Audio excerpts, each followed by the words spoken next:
ipapakita ko ulit dito sa inyo yung ginawa nilang footbridge sa lugar na wala namang tumatawid. Bagong-bago ano, sa may harapan ng Cloverleaf Ayala Malls, patawid dito sa simbahan. Nakikita naman natin na halos ng mga mananakay sa LRT1, Balintawak Station, P2P bus at sa mga magtutungo ng palengke, no? Yan talaga sila tumatawid sa delikadong lugar, abala sa traffic, yung mga patungo ng expressway at sa mga lalabas ng expressway. So nilagyan nila ng pedestrian lang. Meron din nasagasaan doon na traffic enforcer patay, no, na trailer truck na wala ng preno. So mas priority nilang lagyan ng mga footbridge yung mga lugar naman na walang tumatawid. Sinimulan ko to, walang naniniwala sa paligid ko. Magandang umaga po sa lahat ng mga kasigap natin, Mapaluzon, Visayas at Mindanao. At sa lahat ng mga kababayan natin dyan sa abroad, mga OFW, immigrants, ayan, magandang umaga po sa inyo lahat. Nandito po tayo ngayon sa kabahan ng A. Bonifacio. At ayan po yung on-ramp, off-ramp patungong Skyway Stage 3. Ito yung viaduct ng Skyway Stage 3, Section 5. Mula po yan dito sa Cloverleaf Ayala Malls patungong NLEX Footbridge dun sa may NLEX Toll Plaza. So, ngayong umagang ito, araw po ng Martes, ika-16 ng Hulyo, taong 2024 at ika-7 at kalahati na ng umaga. Mag-update po tayo dito sa Sergeant Rivera Interchange. Ito po yung off-ramp patungo sa A. Bonifacio. So dito yun sa kapila, no? Sa kaliwa natin. At ayan yung pupuntahan natin. Check natin kung may progress na ba.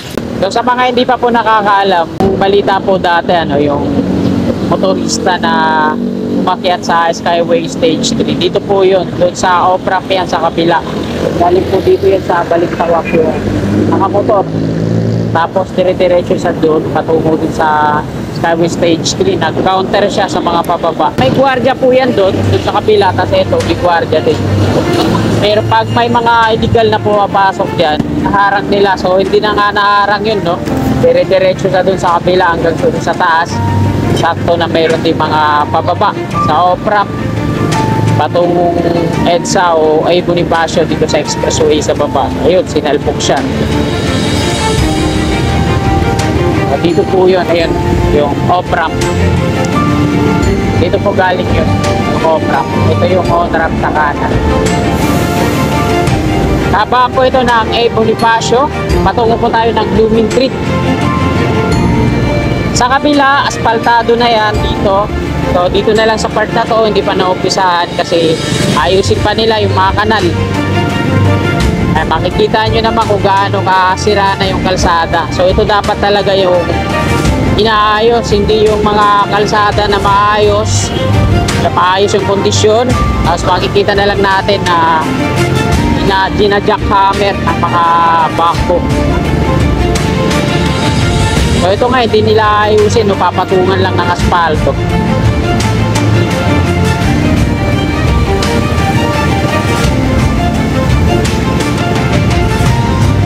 So yung viaduct na Skyway Stage 3, bali ano na to dito, ano? Section 4 hanggang dun sa Quezon na mula dito sa Cloverleaf Balintawak. Mula naman sa Cloverleaf Balintawak to NLEX Toll Plaza, NLEX Footbridge ay Section 5. Ayun, ang dami ng mga plastering dito, no? Dami tapal-tapal na sa pavement.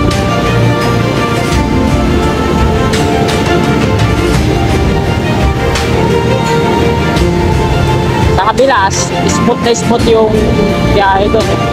Ganda ng pagka-asphalto, ang kapal.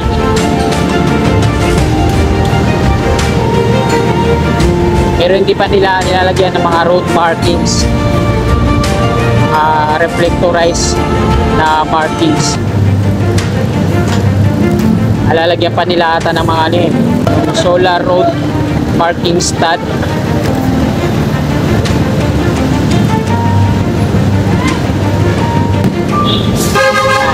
Pag kumanan kayo dito, patungo yan doon sa bagong City Hall ng Caloocan.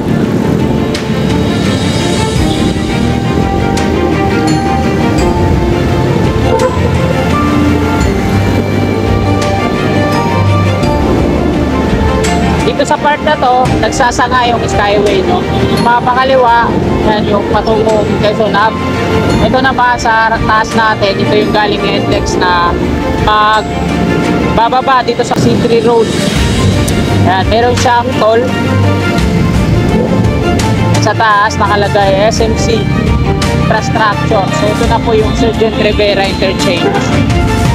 Kakanan muna tayo dito, City Road, tapos doon tayo mag-U-turn sa may Laloma Crematorium sa harapan sa may cementerio. Dito dati inassemble nila yung mga uni-bridge na pira-piraso dito sa part na to. Yung in-install nila sa Nalex doon sa may NLEX Toll Plaza. Dami nun dito, no? Ito yung off-ramp mga kasikap, galing NLEX po yan. Ayan, no? Buo na yung footbridge dito, no? So sana all. Inuna pa nila dito sa walang tumatawid kaysa doon sa may Cloverleaf Ayala Malls.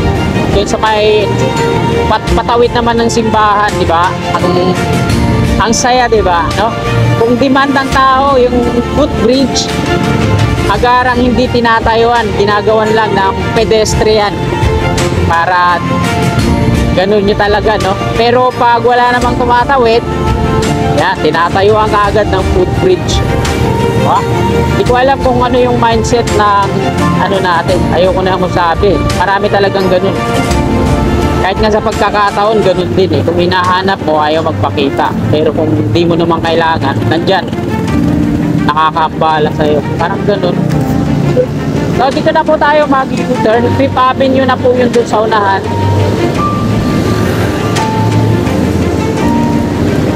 LRT1, Fifth Avenue Station sa unahan. Ayan yung patungo dun sa bagong City Hall. Ito naman yung Laloma Crematorium. Nakalagay dito sa Skyway entry, bawal ang bus, closed van, at yung mga motorsiklo na bababa sa Boracay.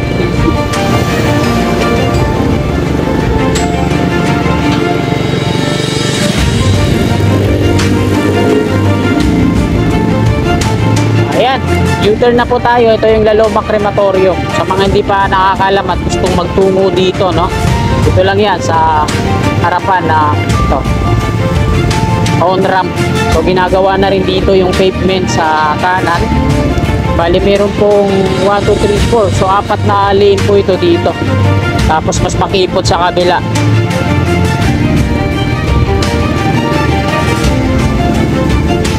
Meron din ata dito i-continue, no? Patungong sa Alex. Mga drainage pala dito yung nire-repair. Ginagawang box culvert. Mga round kasi yan eh. Ito dito sa ilalim na on ramp, ginawang parking lot. Meron pa siyang bakating lote dito.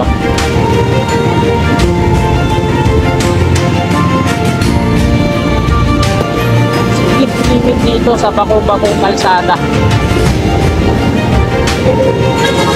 Yung mga tauhan na City Hall, pinipinturahan nila ng kulay orange, yung kulay ni Oka Malapitan.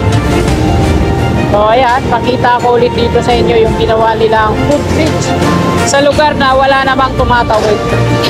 Bago-bago, ano? Hanggang dun yung sa kabila, mas priority nilang lagyan ng mga footbridge, lugar naman na walang tumatawid. Masama sa loob ko yung ganong sitwasyon. Wala tayong magagawa. Nagustuhan nila eh.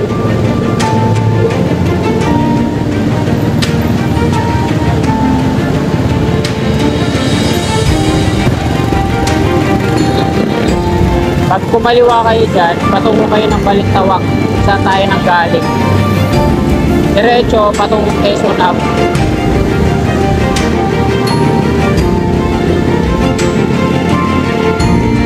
Dito din sa part na to, dati ang dami nilang inassemble ng mga unit bridge. Kudera dito.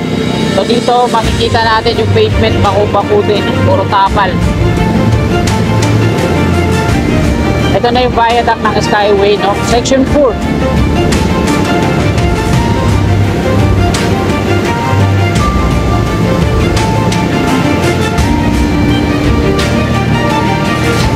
lalagyan nila ng mga halaman yung gilid. So dito tayo mag-U-turn sa may pedestrian para makita natin yung maging viaduct ng off-ramp. So dito sa part na to.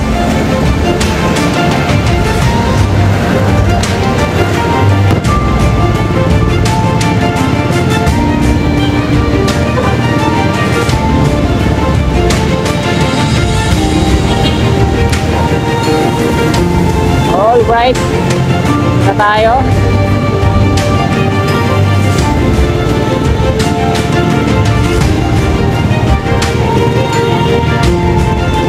So kung mapapansin natin yung column dyan na meron ng pierhead, ayan, dyan dadaan ang off-ramp.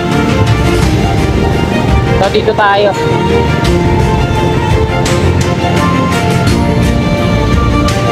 Dito tayo sa ilalim ng Skyway Stage 3 at ito yung magiging off-ramp patungo naman dito sa A. Bonifacio. Mula dito sa taas, ayan, mayroon ng nakaabak at ito yung pangalawang kolong, tapos dun sa unahan, hilera pa kanan dun sa patungong A. Bonifacio, wala pang mga pierhead. So ayan yung papakita ko sa inyo. Ito yung pangalawa, wala pa, medyo kinakalawang na yung mga river sa taas, ano. Ito naman yung pangatlo. Ito naman yung pang-apat. Pang-lima, pang-anim, dyan sa may kanto. Tapos kakanan na yan dyan, papasok dyan sa looban. Pababa na yung mga pier niya patungo dun sa loob. Ito din yung Maynilad. Mayroon silang pinabaon ng mga kable. So, ito dito yung kakanan muna tayo dito. NLEX EDSA. At samantala nilang ginawa ng parking dito, tapos naglagay naman sila ng sidewalk at tinarangan ng mga concrete barrier. Binakuran na rin nila dito, magkabilaan. O dating open lang yan. So, galing tayo nung kanina, tinignan na natin yung off-ramp na yun. Ginawa din nilang parkingan dito. So mayroon pa naman silang mga bahagi ng gusali, no? Mga bahay-bahay dyan na di pa nag-iiba. So, ito na yan, pababa dito. Yan yung mga river, patungo dito. At ito na yung A. Bonifacio. So mayroon din pala silang, naglagay pala sila dyan ng daanan lang ng kanilang mga equipment. Yan, mapapansin natin dito sa A. Bonifacio, dito na yung labas ng off-ramp niyan eh. Kasi hindi na daw gagalawin yung bahay na yan. Privado na yan, pag-aari ng mga condominium na yan dyan sa Signature Residence. Dito na ang labas nun. Kita naman natin kung gaano naka-spot dito ang biyayan. Spaltado na. Dito na lang sa mga bahagi na to sa kaliwa kasi pinataas nila yung kanal. Ito, mga manhole. At ito na ako mag-U-turn patungo ng City Hall na bago yan. Pakita ko ulit, ito dito sa kaliwa natin, yung hilera dapat ng off-ramp. So hanggang dun lang, hindi na gagalawin yung glass na wall na bahay na yan kasi mag-aari na ng mga photo yan. So dito na ang labas nun. Sa kaliwa natin. At ayan mga kasingkap, natapos na po yung update natin. Maraming salamat po sa patuloy niyong suporta sa aking munting YouTube channel. At bago niyo sana lisan itong video na to, palike na lang po at sa mga kasikap natin na naabot ng video na to na hindi pa po nakakapag-subscribe. Meaning po kayo na sumuporta sa akin, i-click lang natin yung subscribe din sa baba. Paggawing kanan yung katabi ng bell. Iluluhod natin para always na manonotify tayo sa aking mga bagong upload. Maraming salamat mga kasikap. Lagi po tayo mag-iingat at God bless po sa ating lahat.